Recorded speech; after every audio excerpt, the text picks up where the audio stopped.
Graça e paz, meu irmão, gratidão damos a Deus pela oportunidade de vivermos um dia novo em nossas vidas e esse dia a gente poder oferecer ao Senhor para que a gente possa criar uma comunhão, um relacionamento profundo e sincero com o nosso Pai. A nossa meditação do dia, ou a nossa meditação de hoje, está no livro de Salmos.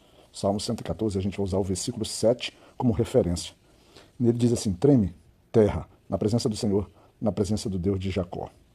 Esses salmos têm apenas 8 versículos, mas todos os salmos, quando a gente se dedica, a gente se lança com o coração realmente, vamos dizer assim, buscando entender a mensagem de Deus. São salmos impactantes, salmos importantes. Alguns se destacam mais, de alguma forma parece chegar ao nosso coração de tanto serem explorados nas pregações e acaba criando uma relação de intimidade, uma relação de, vamos dizer assim, de valor maior do que outros salmos.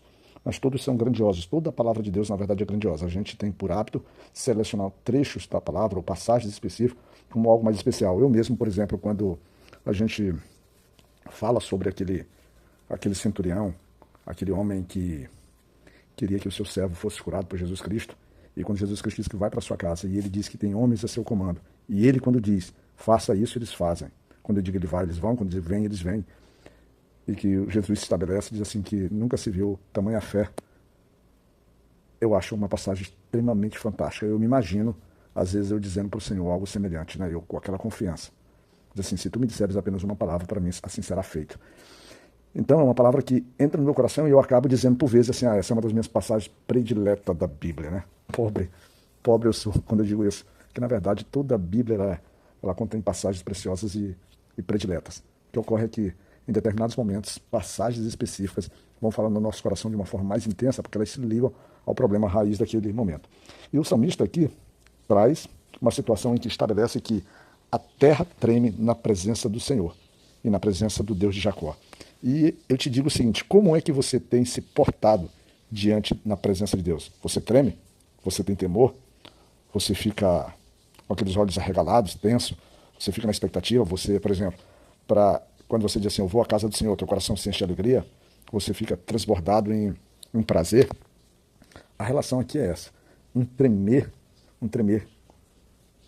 denotando um aspecto de submissão, um tremer denotando um aspecto de admiração, um tremer denotando um aspecto de surpresa, mas principalmente um tremer respeitando a superioridade, a majestosidade, o poder, o nome que se apresenta diante da gente, a pessoa que se apresenta diante da gente. Esse aqui é o Senhor. Então a terra treme. Por quê? E ele fala isso porque ele está, vamos dizer assim, rememorando, né? Rememorando a famosa passagem, a famosa fuga do Egito, a fuga ali pelo Mar Vermelho, ali com Moisés, e logo em seguida, é aquilo que ocorreu também com Josué, lá no livro de Josué, no capítulo 3, versículo 16, até mesmo número. Então, e ele está rememorando essas passagens, o quanto foi especial. E logo no versículo 1 ele diz assim: quando Israel saiu do Egito e a casa de Jacó de um povo bárbaro, Judá ficou sendo o seu santuário, e Israel o seu domínio. Ou seja, a partir do momento em que o povo hebreu, ele passa aqueles 433 anos, 430 anos ali no Egito, cativo, escravo, humilhado, oprimido, e que Deus tira eles, quando ele usa a expressão saiu, mas ele diz assim: quando ele tira eles do Egito, né, de um povo que lhe oprimia, ele não tira por tirar, ele tira com uma finalidade, com um propósito. E o propósito foi fazer com que aquele povo, agora aqui caracterizado em 2 nomes, Judá e Israel, talvez já conjecturando o que iria acontecer mais na frente, que é a separação deles em tribo. Ele diz: Judá ficou sendo seu santuário, porque é lá que se estabeleceu o templo, lá que se estabeleceu aquilo que nós chamamos casa do Senhor, morada do santuário, tudo isso, o tabernáculo apontava para lá. Israel, que era a outra parte da divisão, ela ficou sobre o seu domínio. Ou seja, Israel, apesar de haver uma divisão momentânea sobre isso, e isso está falando aqui, mas é a projeção de futuro, a projeção do que vinha acontecendo ainda, que haveria, vamos dizer assim, a simbologia. E ele tira, mas ele tira para cuidar, ele tira para manter, ele tira para dar sustento.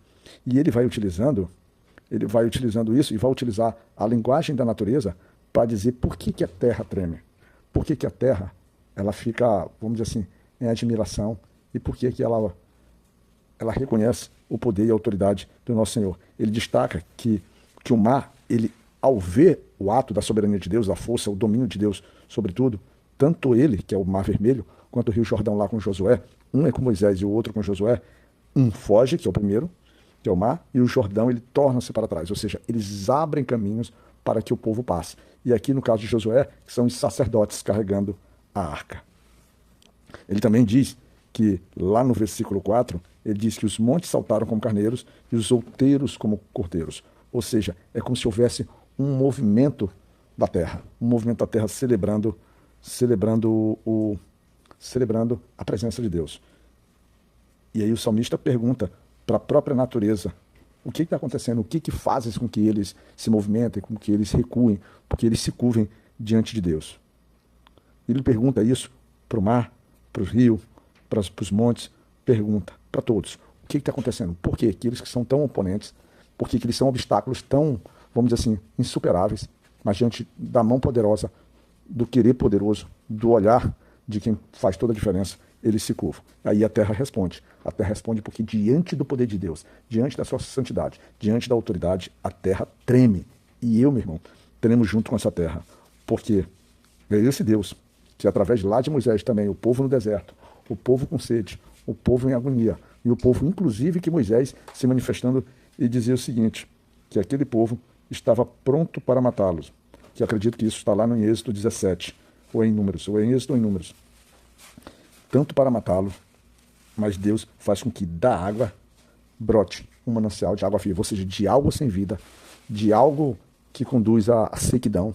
Deus diz para Moisés, extrai a água disso aí, porque daí haverá um manancial.